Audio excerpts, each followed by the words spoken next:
Eh ben, Salut. salut à vous deux, salut Quentin, salut Berao. Salut. Hop, on se retrouve du Salut. coup pour la presse et le premier meet-up de Soliditor, donc sur le thème de FRAC. Qu'est-ce que le protocole FRAC? En quoi c'est particulier? Une présentation un petit peu plus poussée de la swap pool, qui est du coup un de tes composants bah, que tu vas pouvoir nous détailler, Quentin, que j'ai eu l'occasion de regarder, qui était super intéressant. Et puis derrière, Berao, tu pourras nous faire une presse du report, donc du security audit que tu as fait sur la swap pool en question. Je te laisse la main, Quentin. Yes. Déjà, je vais me présenter rapidement. Donc, je suis Quentin, je suis l'un des cofondateurs de Frac. Et donc, chez Frac, en gros, je m'occupe, moi, de tout ce qui est de la blockchain. Voilà. En gros, développer les smart contracts et les interactions avec, avec les smart contracts. Donc, aujourd'hui, je vais vous parler rapidement de Frac. Donc, tout d'abord, une présentation rapide du protocole. En gros, on s'est intéressé, nous, à la Creator Economy. Donc, il y a pas mal de problèmes actuellement autour de la Creator Economy. Le premier étant que tout est centralisé et dans une boîte noire. Au final, on ne sait pas exactement comment ça tourne derrière et qu'est-ce qui se passe réellement. C'est-à-dire que si jamais des plateformes décident de changer les règles de rémunération, des créateurs peuvent perdre leurs revenus et puis ils sont juste un peu dans la merde. Donc par exemple, on a eu l'exemple il y a, je sais pas moi, je crois que c'était il y a 6 mois ou il y a un an, YouTube qui avait décidé de mettre à jour ses règles de rémunération et du coup de démonétiser toutes les vidéos avec des gros mots. Donc voilà, il y a beaucoup de créateurs qui ont perdu de l'argent avec ça. Donc ça cause beaucoup de problèmes pour les créateurs. Il faut aussi savoir que la creator economy, donc c'est un marché en tout, donc tout ce qui est du copyright industry, c'est 2 trillions de dollars. La creator economy, plus particulièrement, c'est 250 milliards projetés en 2025. Et sur cette valeur-là, il y a 80% de la valeur qui revient aux distributeurs et seulement 6% qui arrive aux créateurs finaux. Donc voilà, ils y perdent beaucoup au change. L'autre gros problème, c'est que la communauté, du coup, n'est jamais rémunérée par rapport à la valeur qu'elle crée, parce que c'est la communauté qui va regarder les publicités des annonceurs, c'est la communauté qui va partager un créateur, qui va le faire tourner, le faire monter en fait en quelque sorte, et eux ils ne reçoivent rien du tout de leur investissement au final, parce que c'est un investissement en temps et un investissement amical, vu qu'ils le partagent avec des amis, avec la famille, tout ça. Ça, ils n'en voient jamais la couleur. Donc ça, c'est les gros problèmes. Il y a eu quelques boîtes Web3 qui ont essayé de pallier à ces problèmes-là. Donc on a eu par exemple Royal, Bolero, Pianity et quelques autres que je n'ai plus en tête. Le problème qu'il y a avec ces boîtes Web3, c'est qu'en fait, on retournait dans ce truc de boîte noire très sombre autour de la creator economy, c'est-à-dire qu'on avait un NFT, voilà, qui était sur la blockchain et qui était tout joli et puis il pouvait se dire Web3, mais au final, en fait, tout ce qui était lié à la rémunération, tout était sur un gros backend Web2, pas du tout transparent et tout était centralisé au final sur le split des rewards et tout ça. Donc voilà, ça, c'est les problèmes actuels qu'on a sur les creator economy. Notre objectif, nous, à Frac, c'est de tout simplement corriger ces problèmes. Donc, pour ça, on a décidé de réinventer un peu en quelque sorte la creator economy en y apportant de la transparence pour tous les acteurs. Donc, c'est-à-dire que ce soit les créateurs, les consommateurs de contenu ou les annonceurs, donc ceux qui vont mettre de la pub devant les vidéos. Donc, l'idée, c'est d'avoir du coup de la transparence via la blockchain, au final que tout soit transparent, tout soit décentralisé. Notre idée, c'est aussi de se concentrer autour des communautés des créateurs, c'est-à-dire que c'est ces communautés-là qui, comme je l'ai dit précédemment, génèrent de la valeur et font croître en fait des créateurs, on va regarder les pubs et tout ça. Donc en gros, cette communauté-là, c'est la récompenser pour leur engagement. Donc voilà, c'est un split grossièrement, on va y avoir une reward pour un créateur et voilà, il va y avoir un split à 50-50, 50% pour le créateur, 50% pour l'utilisateur qui a généré cette valeur. Et notre dernier objectif, c'est quand même, pour apporter du coup toute cette décentralisation, c'est que toutes les règles de rémunération soient dirigées par DAO. C'est-à-dire qu'on a un smart contract qui s'occupe de faire le split des rewards. Si jamais il y a des évolutions à apporter sur les règles de rémunération et tout ça, voilà, nous, notre boîte, on n'a pas la main dessus. On va proposer un upgrade et c'est à la communauté du coup d'accepter ou non cet upgrade via une DAO. Pour ce faire, pour l'instant, comment est-ce qu'on fonctionne? On a une grosse partie qui est en Web 2. Donc en gros, enfin une grosse partie, on a une partie qui est en Web 2 qui va aller récupérer la consommation de contenu par des utilisateurs, avec leur consentement bien sûr. C'est-à-dire qu'on ne peut pas s'interfacer avec l'API de YouTube directement sur la blockchain en Web 3. Donc pour ce faire, du coup, on a une petite extension qui va aller sniffer la consommation de contenu des utilisateurs, la remonter à notre backend.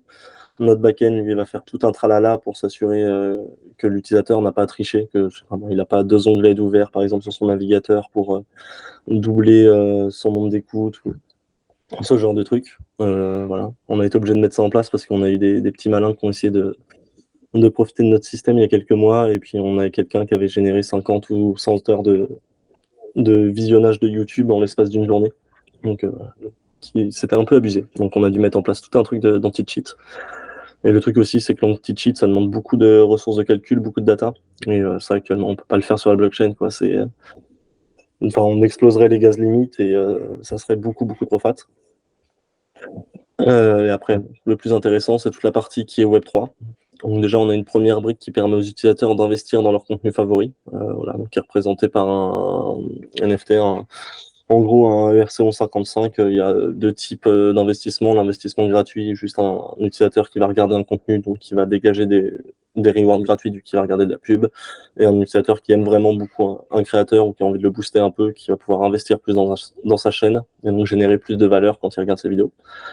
Donc tout ça, c'est on-chain. On a aussi tout ce qui est des calculs de rémunération pour l'utilisateur, pour le créateur et pour les investisseurs qui sont on-chain. Donc voilà, on a un gros contrat avec pas mal de maths dedans, qui va faire le split des rewards, qui va du coup dégager des rewards pour l'utilisateur, pour le créateur, aussi pour les investisseurs autour d'un créateur. Voilà. On a aussi tout un système de referral, pareil, qui est sur la blockchain.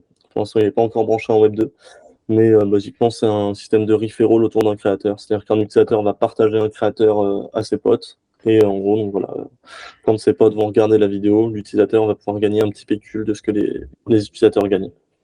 Donc un petit système de referral un peu en mode MLM, multi-level marketing, voilà, à plusieurs niveaux. Voilà. Globalement, ça c'est pour toute la partie Web 2 ou Web 3 qu'on a actuellement chez Frac. Pour vous montrer un peu à quoi ça s'apparente pour le end-user, celui qui va utiliser notre plateforme. À gauche, vous pouvez voir donc l'extension. Voilà. Quand l'utilisateur va regarder une vidéo YouTube et que tout se passe bien, qui génère de la valeur autour de cette vidéo YouTube, l'extension va apparaître en vert et puis on va lui marquer en bas donc ce qu'il gagne, enfin sur quel contenu est-ce qu'il est en train de gagner et combien il est en train de gagner. Et à droite, ce que vous pouvez voir, c'est une capture d'écran du dashboard. C'est-à-dire que l'utilisateur peut aller sur un dashboard et il peut monitorer du coup ses contenus. Donc c'est-à-dire que voilà, par exemple, là, il a regardé tel contenu, il a regardé tant de temps sur tel contenu, il a investi sur tel niveau. Voilà, et que comme ça, gérer en fait un peu tout son temps et tout ça. Derrière le protocole FRAC, qui on est? Donc on est 3 cofondateurs. Donc il y a Virginie Maire qui elle du coup est spécialiste de la créateur économie. Elle a bossé avec pas mal de studios pour les créateurs, pour les youtubeurs et tout ça. Donc c'est un domaine qu'elle maîtrise à fond. Elle gère toute la partie en gros partenariat avec des youtubeurs et avec d'autres boîtes. On a Matt, donc pareil, lui il a pas mal bossé dans la créateur économie et lui il est super chaud en maths et en finance, et donc il nous sort toutes les formules de calcul un peu compliquées, un peu tordues qu'on va retrouver dans les smart contracts. Et du coup il y a moi qui suis celui qui va convertir toutes ces formules mathématiques et les implémenter sur des smart contracts et s'assurer que ça soit efficient, robuste pour tout le monde. Voilà globalement pour la présentation du protocole FRAC. Je sais pas si vous avez des questions, Nizeldo ou Béraud. C'était clair. Non, jusqu'à présent, c'est super clair. Merci. Ok. C'était nickel, Tu peux merci. peut-être appuyer sur Hide en bas de ton écran. Il y a le petit message d'affichage. Ouais. Il veut pas partir. Bon, je le cache en bas. Vas-y. Voilà, bon. Maintenant, on va passer à quelque chose d'un peu plus costaud, plus intéressant. Du coup, c'est la swap pool. Donc, on a mis en place un système de swap directement chez nous, voilà, pour éviter d'être listé et d'avoir trop de volatilité au début, vu qu'on n'a pas encore une traction d'utilisateur qui est énorme. Pas envie que le cours du token se casse la gueule. Donc on a sorti notre propre swap, et quitte à sortir un swap, autant essayer de développer quelque chose de sympa. Donc on a développé tout ça in-house. Voilà. Globalement, notre produit de swap, c'est un produit qui est assez courant d'un point de vue mathématique, c'est-à-dire qu'on est sur une formule à produit constant. Pour ceux qui connaissent un peu, c'est ce qu'on va avoir chez Uniswap sans le système de tick, parce qu'en gros, chez Uniswap, ils ont la même chose, mais avec un système de tick qui permet d'éviter les trop grosses variations. Voilà, donc niveau mathématique, c'est extrêmement simple. Après, c'est niveau logique et interaction où ça se différencie un peu du coup de ce qu'on voit ailleurs. C'est qu'en gros, on n'a qu'une seule méthode d'écriture sur le smart contract. Voilà, une seule méthode du coup qui est en top level, qui va prendre en paramètre un array de commandes à exécuter, donc un array de bytes. Cet array, en gros, il va pouvoir contenir différentes opérations. Donc en gros, dans les opérations, on va retrouver des opérations de pool. Donc les opérations de pool, ça va être le swap, l'ajout, la suppression de liquidité, et le claim des protocol fees pour celui qui a déployé le smart contract, ou pour le compte du coup qui gère. Enfin, si jamais il y a un compte qui doit récupérer des protocol fees. Et ensuite, on a des opérations qui sont relatives aux tokens. Donc pour envoyer et recevoir des montants de tokens, envoyer et recevoir tous les montants de tokens, et faire des opérations de permit sur des ERC20 via le IP 2612. En gros, ça permet de faire l'approval, mais via une signature, donc de pouvoir tout faire en une seule transaction. De toutes les opérations des tokens, ça peut vous paraître comme ça un peu bizarre. Vous allez voir juste après avec la compteur en mémoire en fait comment ça tourne. Paf, paf, paf. Et J'ai donc une dans un premier... question. Est-ce Ouais. que il y a d'autres avantages qu'une optimisation de gaz, certes assez conséquente, mais d'avoir cette architecture-là? Ou c'est vraiment le principal objectif que tu avais, c'était d'optimiser le gaz? Ouais, alors du coup, il y a l'optimisation de gaz, le fait que ça soit, je trouve, un peu plus lisible aussi, en fait, en quelque sorte, plutôt que d'avoir 45 méthodes d'execute voilà, affichées en top level sur un smart contract. Mais ouais, beaucoup de gaz quand même. Et c'est aussi... Attends. Ah oui, et c'est aussi la possibilité de pouvoir chaîner les opérations. En gros, voilà, on va pouvoir faire, par exemple, dans une seule transaction, donc une seule liste de commandes, on va pouvoir faire plusieurs opérations sur la pool et plusieurs opérations de token. Ok. Typiquement, on va pouvoir avoir, je sais pas, je vais arriver avec un token 0, je vais swapper une partie de ce token 0 pour du token 1, je vais ajouter de la liquidité avec mon token 0, mon token 1. Et voilà, on va pouvoir comme ça chaîner et un peu aménager notre liste de commandes pour faire toutes les opérations qu'on veut, sans avoir à ce que l'utilisateur paye pour 14 transactions de swap, d'approval Parce que quand tu fais du multicall sur Uniswap ou sur d'autres protocoles qui te permettent, je crois que ça reste de toute façon beaucoup plus cher que de pouvoir chaîner des opérations comme sur Ouais, Swappool. Ouais, c'est ça. ouais, c'est Ok. ça. Et puis après, voilà, bon, on va le voir sur les slides qui suivent, mais il y a tout le système d'accounting, en fait, aussi, qui permet de vraiment bénéficier de ces optimisations-là. Ok, super. Mais bon, déjà pour voir comment est-ce que ça tourne au niveau de l'accounting et tout ça, il va falloir qu'on comprenne comment est-ce qu'on envoie toute cette liste d'opérations avec une chaîne de bytes. Donc en gros, une opération, ça va être 3 gros éléments. On va avoir le code de l'opération qui va être sur un hexa. Donc on peut avoir donc, de 0 à F, donc jusqu'à 16 opérations différentes. Ensuite, l'hexa qui va suivre, on va avoir la configuration de cette opération. Donc pareil, donc de 0 à F. Donc soit on peut avoir 16 configurations qui sont distinctes, qui sont pas cumulatives, soit on peut avoir 4 configurations qui sont cumulatives, c'est-à-dire qu'on peut jouer sur les bits. Voilà, un hexa c'est représenté par 4 bits, donc on peut faire du bit masking pour se dire voilà, je peux avoir telle config et telle config, ou juste celle-là et pas celle-là. Et ensuite, donc suivant le code de l'opération et la config, on va avoir toutes les datas qui vont derrière, et donc la longueur de ces datas est variable en fonction voilà, du code et de la configuration. Concrètement, pour une opération de swap, comment est-ce que ça va se représenter? Donc, pour une opération de swap, le code c'est 0. Ensuite, on a du coup 2 configs qui sont possibles, qui est la direction. Donc, est-ce que c'est un swap 0 vers 1 ou 1 vers 0? Et après, on a deadline. Du coup, est-ce qu'on a spécifié une deadline en plus ou pas pour notre swap? qui peut être utile sur la blockchain Ether, par exemple. Si la blockchain est congestionnée et que notre swap passe 10 heures après qu'on l'ait lancé, on n'a pas forcément envie qu'il s'exécute parce que peut-être que les cours ont trop changé. Donc au niveau de la chaîne de bytes, à quoi ça va ressembler? Donc un swap 0 vers 1 avec une deadline. Donc ça va être le code 0 en premier. En deuxième position, on va avoir l'hexa 2, donc qui va représenter en fait juste 0010, qui va être le masque de deadline. Après, on va retrouver en data le montant du swap et après la deadline. Pour un swap en sens inverse et sans deadline, on va avoir donc toujours notre code 0. Là, pour le coup, en config, on va avoir 1 qui représente du coup 0001 et juste le montant, vu qu'on n'a pas de deadline de spécifier. Voilà un peu pour l'encodage des opérations, tout ça. C'est assez clair pour vous, ouais? Ouais, mais du coup, il y a deadline, mais il n'y a pas de slippage. Alors, là, on est juste sur l'opération de swap. L'opération de swap, elle fait pas d'envoi ou de réception de token. Ça, Ah oui, c'est elle est les, ok. c'est ça. Et Ouais, après, d'accord. donc ça, c'est sur les opérations de token où on va pouvoir en fait spécifier justement du slippage. Ok. Et puis, bon, de toute façon, on va aller voir dans le code juste après à quoi ça ressemble et les différentes options qu'on peut avoir. Maintenant, niveau plus logique, du coup, sur comment est-ce qu'on gère notre comptabilité. Parce que voilà, on a vu qu'on pouvait avoir plusieurs opérations qui peuvent s'exécuter, donc du swap, de l'ajout, de la suppression d'utilité et tout ça. Mais il faut bien qu'on garde le change, de savoir voilà, si je swap, j'ai besoin de recevoir tant de tokens, j'ai besoin d'émettre tant de tokens et tout ça. Donc pour ça, on a une petite struct en fait qui est envoyée en mémoire à chaque méthode. Donc qui va s'occuper en fait de faire l'accounting, donc qui va garder les deltas du token 0 et du token 1. Voilà. Donc chacune des opérations qu'on va faire, ça va avoir un impact sur cet accounter, c'est-à-dire qu'on va changer en fait les deltas.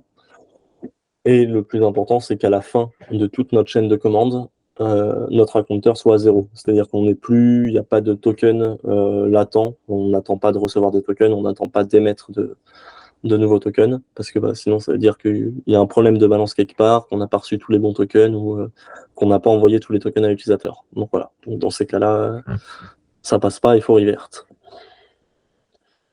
Ça pareil, ça va pour vous Ouais, la compteur? ouais, très Ouais, clair. ok, À voir dans le code ce que ça nickel. donne, mais en tout cas, Mm. high level, très clair.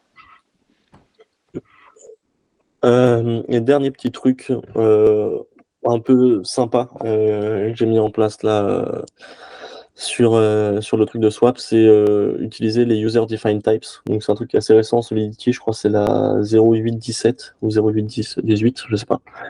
Je me suis inspiré un peu du contrat de Uniswap V4, qui avait ça aussi pour leur gestion des tokens. En gros, c'est juste un type qui a un wrapper autour des adresses et qui permet de gérer en même temps donc, soit les tokens ERC20, soit les tokens natifs. C'est-à-dire qu'on se dit que le token natif de la chaîne, c'est représenté par l'adresse 0. Et donc, si on veut faire des opérations de token avec l'adresse 0, on va faire les opérations directes, genre le self-balance par exemple, ou les transferts en direct. Et sinon, on va faire des opérations de RC20. Donc voilà pour le dernier petit nid de truc qu'on a ajouté. Je vous propose de passer dans le code, si ça vous va. Oui, carrément. Nickel. Paf.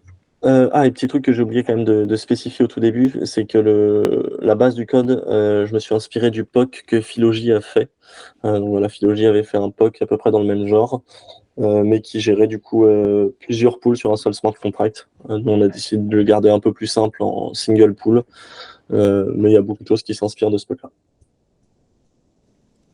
Tu nous mets un petit coup de zoom peut-être pour le code? Ouais. Un ou deux? Yep. Ouais, ça a l'air pas Comme... mal là. Ouais, c'est bon? Ouais, ouais, ça a l'air pas mal. Nickel. Ok. Bon. Du coup, on va attaquer direct avec la méthode execute, du coup, qui est l'entry point de notre contrat. Donc, on voit qu'en param, du coup, on prend notre programme, qui est notre chaîne d'opération, comme on avait avant, qui est en call data. La première chose qu'on va faire, c'est qu'on va récupérer les pointeurs pour interagir en fait avec notre programme qui est en call data. L'objectif, c'est qu'en gros, notre programme, il reste tout le temps dans les call data. On n'a jamais besoin de le copier en mémoire ou dans le storage pour économiser du gaz. Et donc, en fait, là, ce qu'on va faire en tout premier lieu, c'est qu'on va récupérer le début et la fin du pointeur pour aller choper des variables dans le call data. Donc voilà, get pointer, assez classique. On va juste récupérer l'offset de notre call data. Et ensuite, pour la fin du pointeur, on va prendre l'offset en cours, lui rajouter de la taille. Donc, voilà.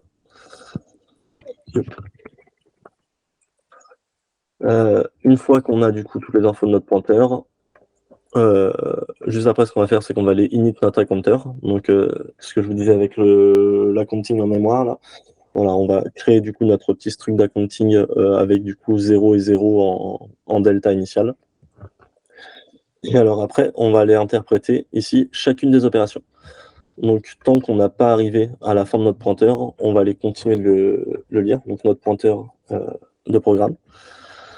Au tout début, à chaque fois, ce qu'on va faire, c'est qu'on va aller lire un uint8 dans notre pointeur. Donc, ça va nous permettre d'extraire l'operation code et l'operation config. Avec un uint8, c'est 2 hexas. Donc ça, si je vous montre un peu comment ça tourne, tout simplement, on prend en paramètre l'adresse courante de notre pointeur, enfin notre emplacement courant sur notre pointeur. On va aller du coup l'update, parce que donc chaque fois qu'on va lire une variable sur notre programme, on va mettre à jour le pointeur pour se mettre après la valeur qu'on a lue. Donc ça c'est vrai pour toutes les opérations de lecture qu'on va faire, comme ça on s'assure qu'on ne va pas lire 2 fois la même valeur.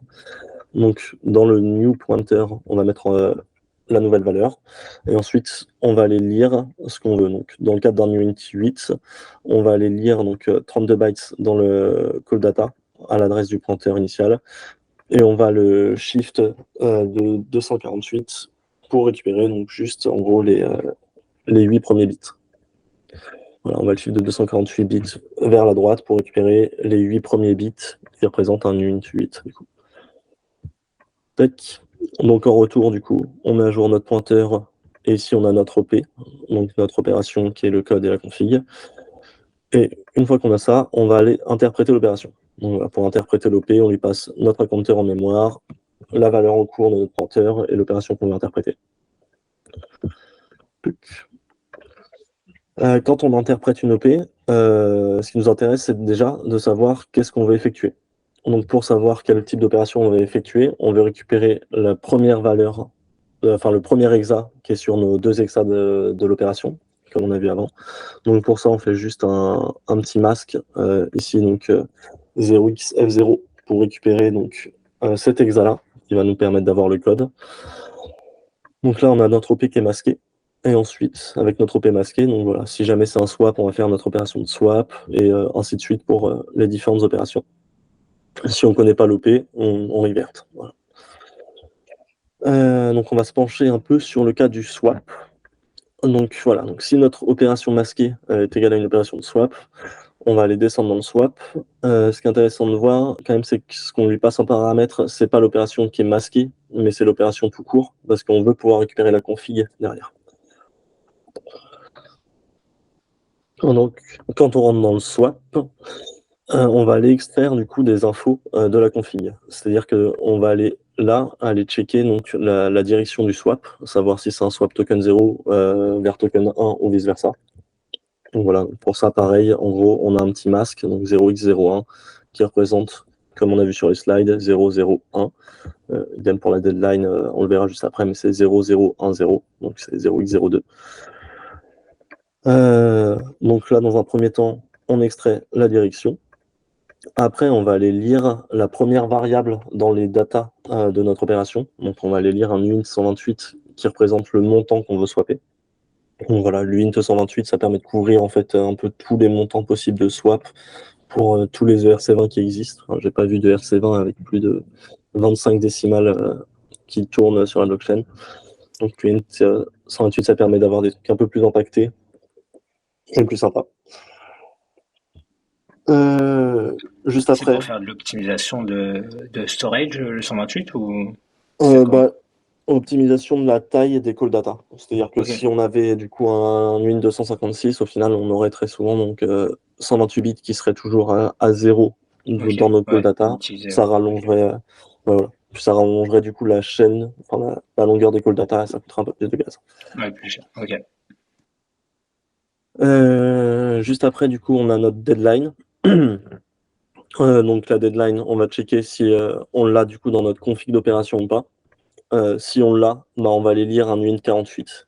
On pareil toujours dans ce souci d'optimisation et tout ça. Donc voilà, un timestamp, quand c'est en secondes, ça peut pas dépasser du coup un uint48. Donc c'est juste toquer sur un uint48 au niveau de notre programme. Et là, on fait juste le petit check du coup de la deadline. Est-ce qu'on a dépassé ou pas la deadline? Et si on l'a dépassé, du coup, on reverte.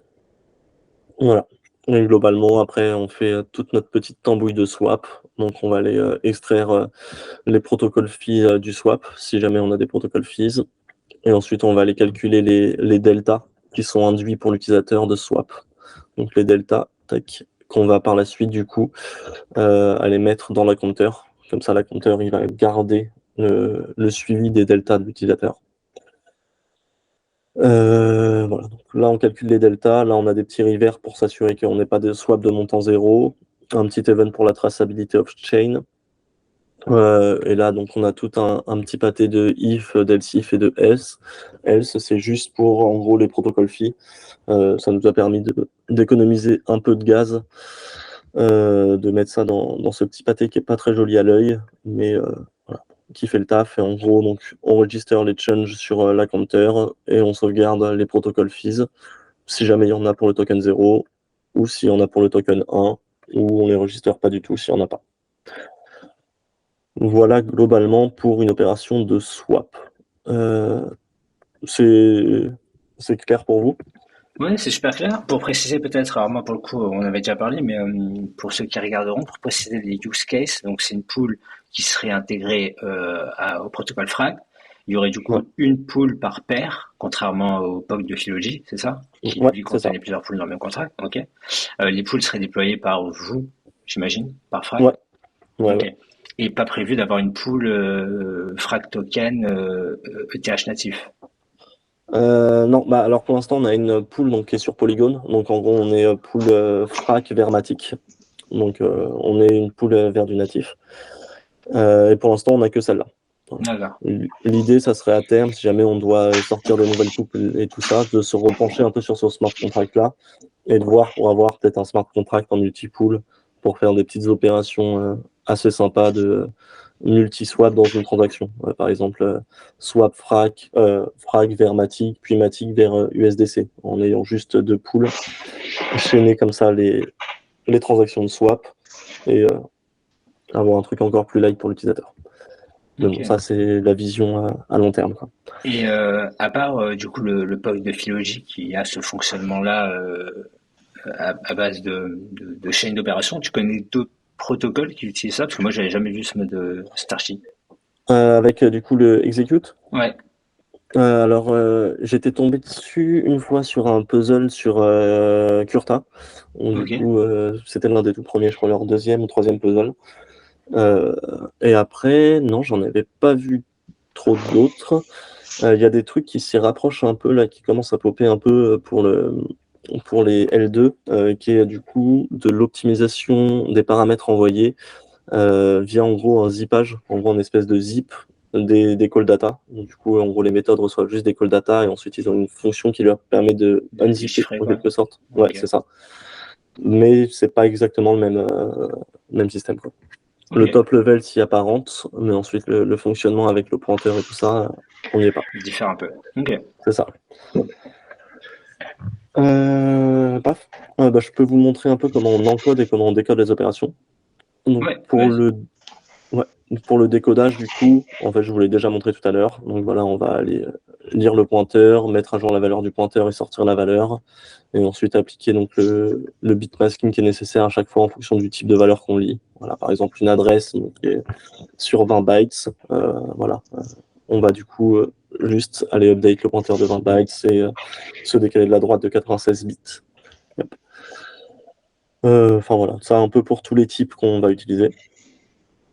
Pour l'encoding, du coup, ça va être quelque chose au final qui va être assez similaire. C'est-à-dire qu'on va, enfin, similaire, mais dans l'autre sens. En gros, on va initialiser notre programme, donc on va créer une chaîne de bytes du coup en mémoire. avec une durée indéterminée. On va sauvegarder la durée à la fin, enfin la durée de la chaîne de bytes à la fin. Et ensuite, on va aller y ajouter toutes les opérations. Donc, voilà. Si on veut ajouter une opération de swap, on va aller checker donc la config qu'il faut build. Donc, voilà, on va appliquer un masque ou non si nécessaire, si jamais c'est un 0 for 1 ou pas. Et ensuite, on va aller ajouter du coup les datas nécessaires dedans. Donc, on va aller choper la longueur actuelle de notre programme. On va l'update la longueur de la config plus des datas. Et puis ensuite, on va aller ajouter du coup dans notre programme l'opération qu'on veut effectuer. Et ensuite, donc là, dans le cadre d'un swap simple sans deadline, juste la mount. Et ensuite, derrière, en gros, ça va découler avec voilà, tous les paramètres. Voilà, par exemple, si jamais c'est une opération de send, on va ajouter l'opération, est-ce que c'est le token 0 ou pas, le destinataire et le montant auquel on veut envoyer les tokens. Voilà. Ça, c'est un peu pour tout ce qui est encodage-décodage.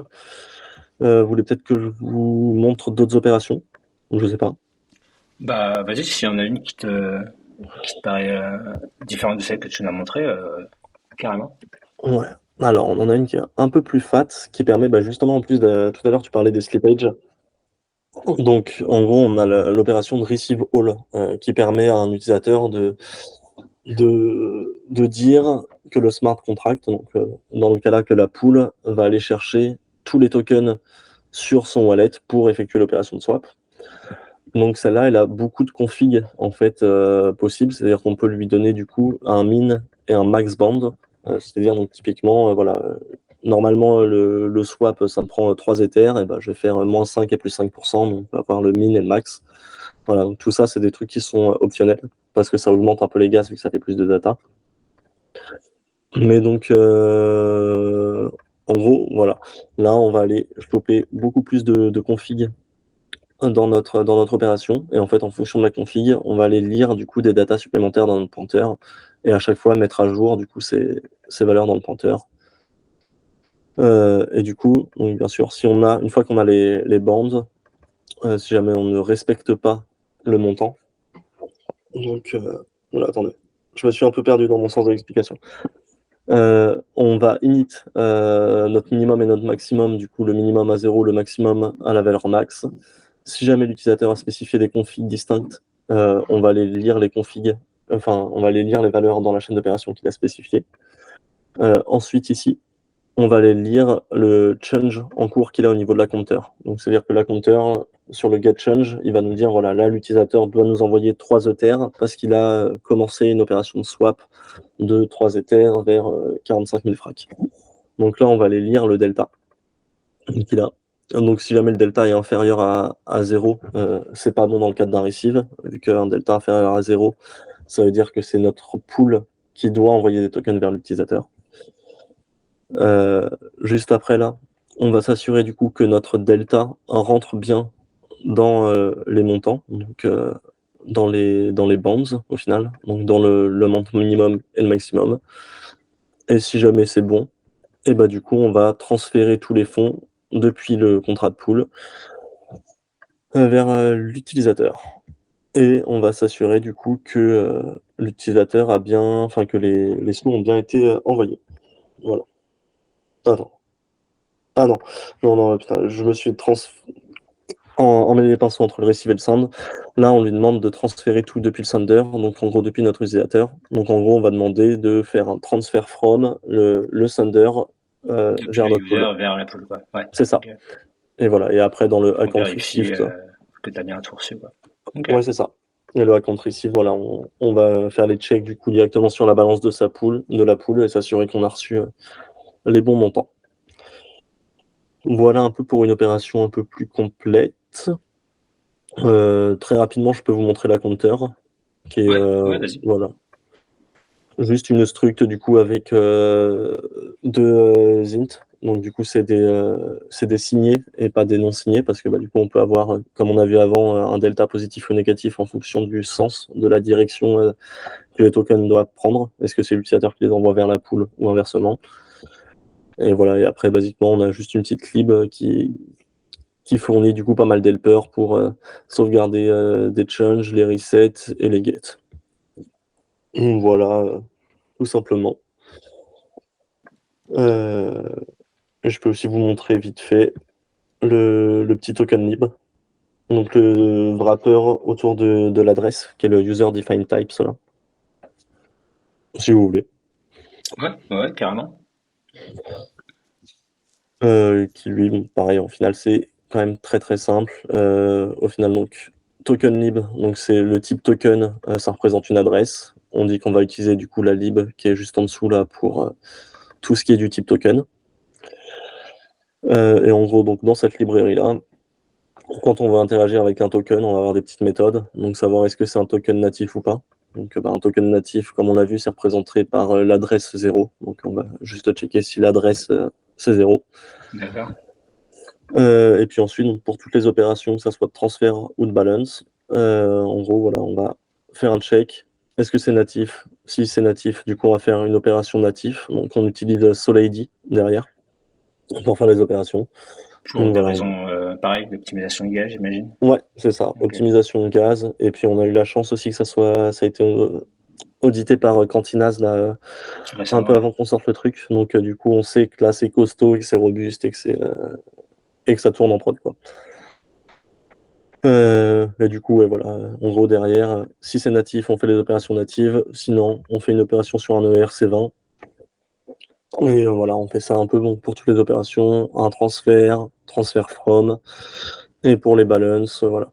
Pour les balances, par exemple, vu que le code est moins compliqué, je l'ai fait directement en assembleur. Donc, j'ai juste récupéré en gros le code assembleur qu'on peut trouver sur SolidD pour les ERC20. Et puis sinon, bah, pour le cas des tokens natifs, souvent c'est des codes YOOL qu'on trouve. Donc voilà, par exemple pour la balance, bah, c'est self balance pour la balance en cours. Pour la balance d'un utilisateur, c'est balance d'une personne. Et voilà. Voilà globalement ce qui nous a permis aussi d'économiser un peu de gaz et de simplifier beaucoup quand même la gestion des tokens natifs, quoi. De pas avoir besoin de passer enfin de pas avoir besoin de passer avec des wrappers, donc un WMatic par exemple ou quelque chose comme ça, et du coup d'avoir tout un overhead de wrap de natif et de unwrap de natif à la fin d'un swap ou à l'envoi des tokens. Ouais, vous gérez tout en interne, quoi.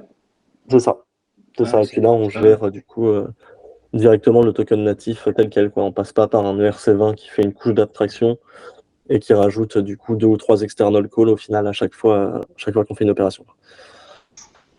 Ouais, non, Ok. clairement, cette librairie, enfin, je la trouve. Je vois pas pourquoi pas plus de protocoles utilisent ce genre de token lib librairie. Parce que je trouve ça vraiment clean. Je trouve ça vraiment clean. Ouais. Et tu sais à peu près combien tu économises par rapport à Uniswap sur un swap en termes Alors, d'ordre de grandeur? tu m'avais déjà posé la question la dernière fois et Ouais. je n'ai toujours pas regardé du coup. Voilà. Ouais, mais juste l'ordre de grandeur, t'avais dit 5-6. Ouais, c'est ça, ça doit être Ouais. 5-6 fois moins. Je pense même par rapport à Uniswap V4, où par exemple, ils ont un système d'accounteur, mais qui, eux, est dans le storage, parce qu'ils font beaucoup du coup de call external avec tous les hooks et tout ça. C'est-à-dire qu'à chacune des opérations, par exemple sur Uniswap V4, ils vont aller faire des inscriptions dans le storage de smart contract et tout ça, donc c'est des trucs qui sont assez coûteux. Et donc vu que là, nous, c'est tout en mémoire et toutes les opérations, tout en call data, pas de wrapper autour des tokens natifs et tout ça, ouais, Ah, s'il n'y a pas besoin, autant faire ça. ouais, c'est ça. Autant garder un truc le plus Après, simple possible. c'est ça. Après, si on veut de l'interopérabilité, ouais, c'est sûr, faut wrapper. Oui, Mais là, s'il n'y a pas besoin, c'est oui, c'est ça. parfait. C'est l'avantage qu'on a quand même, c'est que nous, le swap, on l'a développé pour nous. Donc après, bon, bien sûr, le code est en open source et tout le monde peut le retrouver et l'utiliser comme ils veulent. Mais vu qu'on l'a développé pour nous, on n'a pas besoin de faire des hooks custom pour que d'autres protocoles se branchent sur notre Hmm. protocole de swap et tout ça. Donc on a pu avoir un truc vraiment très simple, très efficient et très opti. C'est Et parfait. en intro, tu nous as présenté pardon, les forces de ce type d'archi. Ouais. Tu en vois des faiblesses. D'un point de vue dev, après forcément, Berao, je serais intéressé d'avoir côté sécurité ce que tu en as pensé, mais d'un point de vue purement dev, quelles sont les faiblesses d'une archi comme ça? D'un point de vue dev, il y a quand même un petit overhead à toute l'utilisation du coup des programmes, donc de toutes les opérations. Donc tac tac tac. Enfin en gros voilà, tout ce qui va être des OP là, voilà, bien se définir avant la liste des OP, et c'est qu'on peut pas dépasser par exemple 16 opérations sur notre contrat de swap. Donc si on veut faire une usine à gaz mais qu'il y a beaucoup d'opérations possibles, bah, on est limité à cette opération, à moins d'augmenter la taille de notre truc d'OP. Puis c'est aussi d'un point de vue front-facing, où c'est un peu moins lisible quand même. C'est-à-dire que voilà, quand on regarde le contrat de pool sur Polygon Scan, par exemple, enfin, sur Etherscan, on voit juste qu'il y a eu des calls sur la méthode execute du smart contract et Ah oui, une chaîne d'accord, de ouais. bytes illisible. On ne sait pas exactement qu'est-ce qui a été opéré au final. On voit les Ouais. mouvements de Donc là, un tokens. peu en transparence à ce niveau-là, quoi. Ok. Ouais, c'est ça. Et ouais. Mais d'un point de vue interaction aussi, du coup, obligé. Donc là, en Solidity, donc on a la lib de encodeur que je vous avais montré tout à l'heure. Et du coup, on a été obligé de faire un petit truc, un petit SDK en TypeScript aussi pour pouvoir encoder ces chaînes de bytes, ces opérations-là envoyées au smart contract. Ok. Donc ouais. Ouais, du point de vue sécurité, bah c'est sûr, faut savoir ce qu'on fait, parce que ça rajoute ouais, de l'overhead, enfin de Mm. l'overhead en termes de complexité. Faut savoir gérer le YOL du coup, tous les bit Mm. shifting, etc., etc. Donc ouais, c'est sûr qu'en termes de sécurité, c'est moins sécure dans le sens où c'est plus difficile à appréhender, mais si le code est correctement fait et bien audité, alors là, il n'y a pas de problème. Ok. Super Bah, intéressant. Bah écoute, si tu as fait le tour, Quentin, je propose qu'on passe à la partie présentation des findings de l'audit de sécurité qu'a fait Bereo sur la partie Swappool, du coup, que tu vas nous présenter. Ça va? Ouais, ouais, ouais, nickel. Ouais. carrément. Donc, bah maintenant, je vais vous présenter l'audit de sécurité que j'ai fait du swap de FRAC. Donc, d'abord, je vais me présenter, Berao. Je suis un chercheur indépendant sécurité. Donc je fais des audits privés, je fais des contests principalement sur Codarena et un peu de bug bounty. Et j'essaie de plus en plus de faire aussi un peu d'open source, de développement open source, parce que ça m'amuse. Donc Ça fait allons-y. combien de temps que tu fais ça? Euh, ça fait, euh, ça fait depuis. Enfin, j'ai commencé en février. Après, j'ai eu mon stage de fin d'études et je suis à plein temps depuis août-septembre. Oui, dans lequel tu as travaillé au CEA sur un projet blockchain en plus de mémoire. Ouais, c'est ça. C'est ça. C'était un projet blockchain où j'ai développé un Solidity, un protocole de certification de données off-chain grâce à la blockchain, Qui est en prod aujourd'hui? qui est pas en prod aujourd'hui, mais qui est C'était en de la cours recherche au CEA, de. Ouais, j'imagine. ouais, c'était un peu un projet recherche qui peut-être verra le jour, peut-être pas. Classique. Mais bon, on aura le temps d'en reparler éventuellement sur Soliditor. Avec plaisir. Donc c'est parti. Donc j'y ai passé une semaine. Donc j'ai trouvé 2 high, un medium et 2 low. Donc pour commencer, on va regarder les lows rapidement. Donc le premier lot, c'est le classique transfert de droit admin à une seule étape. Donc ça, c'est un classique lot dans le sens où si l'admin transfère vers une adresse qui est détenue par personne, et ben les droits admin sont perdus à jamais. Donc c'est pour ça que généralement on préfère un transfert à 2 étapes où la personne à qui l'admin est transféré doit ensuite valider la transaction. Donc ça, c'est pour s'assurer qu'il y a bien quelqu'un derrière l'adresse. Ensuite, le L2, c'était qu'il n'y avait pas de deadline. Bon, c'est un lot. Ça reste un lot parce qu'il y a quand même une slippage protection, une protection de slippage. Donc à la fin, même si finalement le swap est exécuté dans une semaine, si les bornes du slippage ont bien été renseignées, on n'aura pas de mauvaise surprise au niveau de notre balance. Mais cependant, on peut quand même avoir voilà, un écart, ou alors ne plus vouloir que le swap s'effectue. Donc avoir une deadline, c'est quand même bien. Et c'est ce qu'il y a dans tous les DEX, les blue chips, comme Uniswap. Et Donc du coup, la c'était bien. feature de deadline du swap que nous a présenté tout à l'heure Quentin, ça a été rajouté post-audit. Ouais, c'est ça. D'accord. Ouais. Ok. C'est ça, c'est ça. Ensuite, le M1, c'était donc par rapport à Token Link, donc qui permet d'abstraire avec l'adresse 0 les tokens natifs. Donc ça venait du fait que quand on transférait quand on transférait du coup quand on utilisait les fonctions par exemple là, transfert from sender de token lib, et ben ce qui passait, c'est qu'on passait un amount, donc une valeur à transférer en call data, mais à la fin, les checks étaient effectués sur cette valeur. Mais si on transférait un token natif, et ben on pouvait passer finalement la quantité de tokens qu'on voulait via le msg.value. Donc juste pour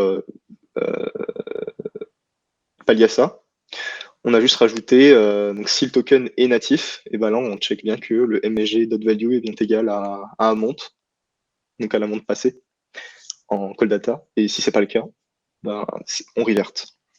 C'est pour bien s'assurer que tout est cohérent. Le H1, donc ça c'est un simple DEOS qui apparaît quand on transmet de la valeur directement. Donc on envoie par exemple un ERC20 ou le token natif directement au contrat, sans passer par les fonctions natifs, enfin par les fonctions, les features de la swap pool.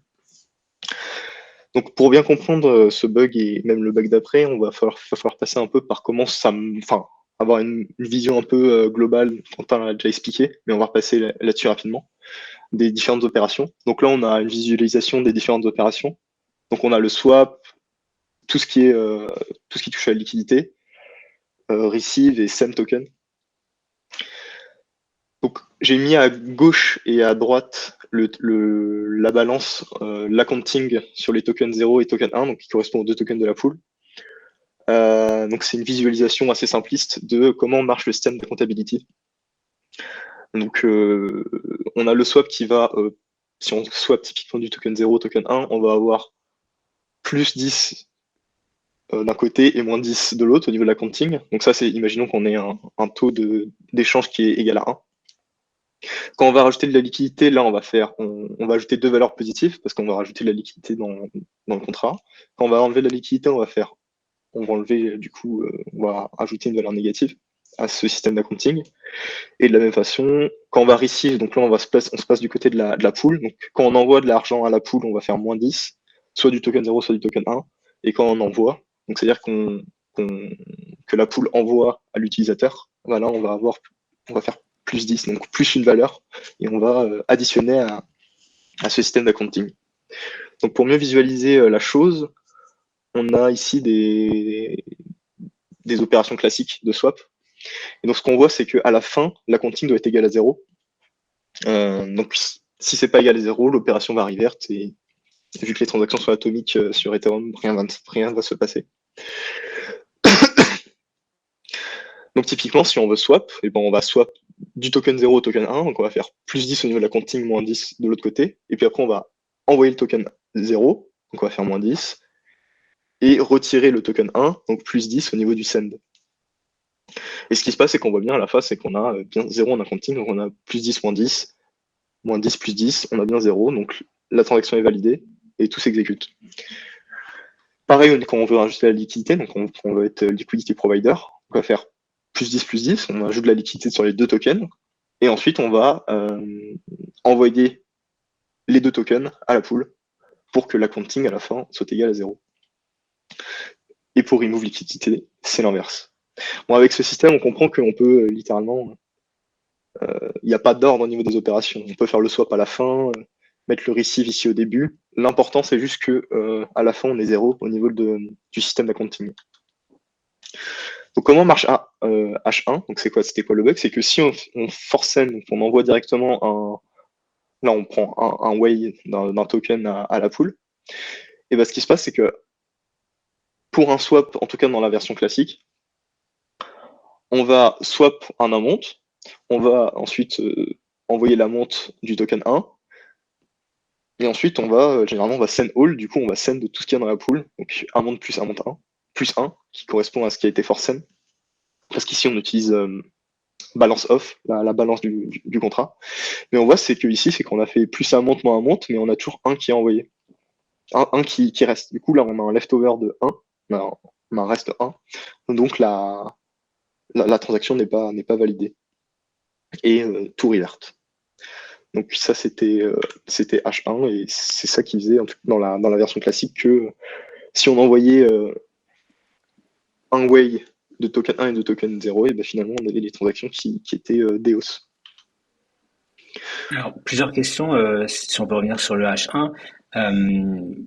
Première question, quel a été ton process pour ce finding? Quelles questions tu t'es posées? Qu'est-ce qui t'a fait tilter en disant, bah tiens, je vais aller regarder ça pour aller creuser? Bah, ça c'était quelque chose de plutôt rapide à avoir dans le sens où dans ma checklist mentale, je me demande toujours qu'est-ce qui se passe si on envoie manuellement des tokens au système. Donc voilà, c'est quelque chose que j'ai rapidement trouvé, mais juste parce que il suffit de se demander qu'est-ce qui se passe si on envoie de l'argent directement à la poule. Et après on regarde les effets, qu'est-ce qui se passe, et puis du coup avec ça j'ai remarqué qu'il y avait ce petit problème qui apparaissait. Ok, super intéressant. Et Quentin, du coup, comment tu l'as patché ça? Enfin, si, oui, c'est déjà patché pour le coup. Tu peux en parler? Ouais. Ouais, oui, oui, ça a été patché. Mais du coup, c'est au moment où on fait les checks là sur la balance. Donc, si jamais on se rend compte qu'il y a un delta ou quelque chose comme ça qui déconne, en fait, l'utilisateur va récupérer le surplus. C'est-à-dire que voilà, D'accord. si notre balance elle n'est pas synchro, parce qu'en gros, après chaque opération, on va essayer de synchroniser notre balance avec l'état du contrat. Et si on se Un rend compte peu qu'il y a un un... balance before et balance after, comme on retrouve dans la gestion des fiat transfer tokens. Ouais, en gros, c'est ça. Ok, ok, Et du coup, voilà, le delta, il va être envoyé à l'utilisateur. Donc, si jamais il y a quelqu'un qui essaye de force sun, maintenant, bah, bah, ça va l'utilisateur faire d'après, il va seul. être content, et il va gagner un Ouais. way. Ok, super, la richesse. Ok, trop cool, ça marche, merci. Ouais. Bah, le patch était vraiment clean. Merci. Au niveau du H2, donc ça c'est le plus créatif, on va dire, des bugs. Ce qui se passe là, c'est qu'on a un Deos, mais qui est vraiment irrécupérable. C'est-à-dire qu'une fois que c'est Deos, donc c'est à cause d'un overflow. Contrairement à ce qui est marqué là, c'est un overflow. C'est un overflow qui apparaît dans la balance totale, donc total réserve. Donc c'est une variable qui va faire l'accounting de toute la réserve qui est dans la pool. Donc ce qui se passe, c'est que dans Send Token, on a Total Reserve qui était unchecked. Donc là, je me suis dit, est-ce que déjà on peut arriver à... donc là, j'explique mon process mental. Est-ce qu'on peut arriver à overflow cette valeur? Donc ce qu'il faut faire, on comprend que pour faire overflow cette valeur, il faut envoyer au moins la valeur de Total Reserve plus 1.